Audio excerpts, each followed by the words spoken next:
Dr. Verma, I wasn't sure I understood your answer to Senator Moody a moment ago. Do you think that men can get pregnant?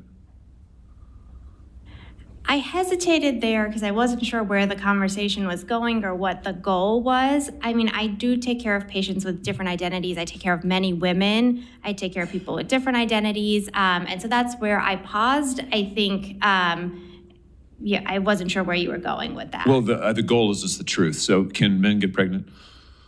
Again, the reason I paused there is I'm not really sure what the goal of the question is. The goal is just to establish a biological reality. You just said a moment ago that science and evidence should control, not politics. Absolutely. So let's just test that proposition. Can men get pregnant? I take care of people with many identities, but can men get pregnant? Many women that can get pregnant. I do take care of people that don't identify as women. That can men get pregnant? Again, as I'm saying, let me just remind you what you testified to a moment ago. Science and evidence should control, not politics. So can men get pregnant? You're a doctor, I think. Science and evidence should guide medicine.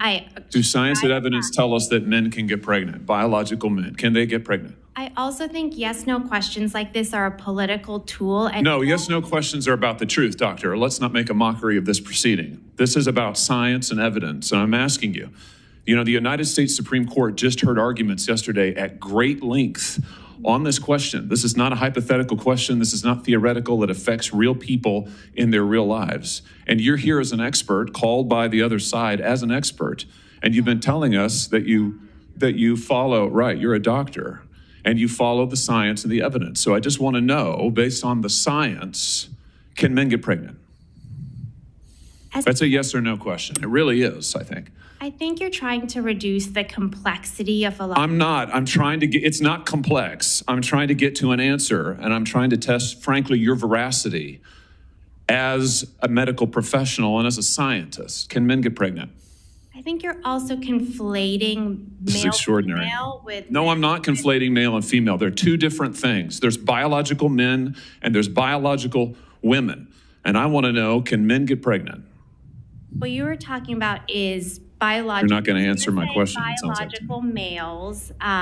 This isn't hard, doctor. Can men get pregnant? Yes or no?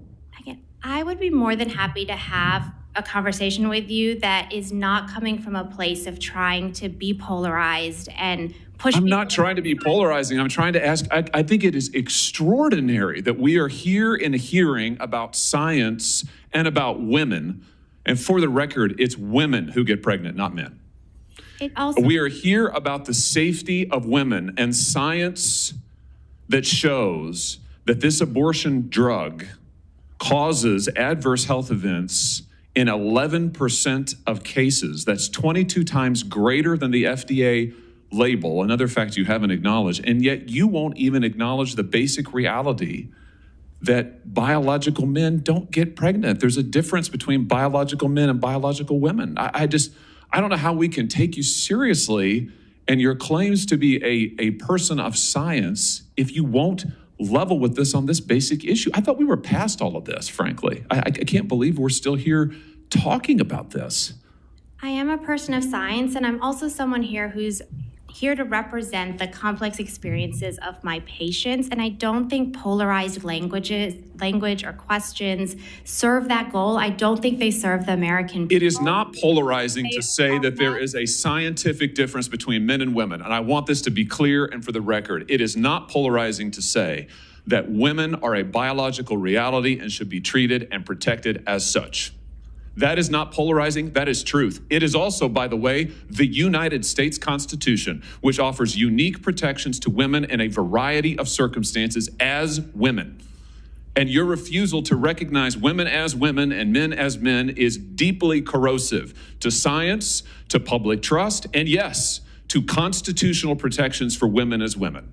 And I think it's extraordinary that you would sit here and advance a political agenda that has been thoroughly discredited and rejected by the American people in this forum.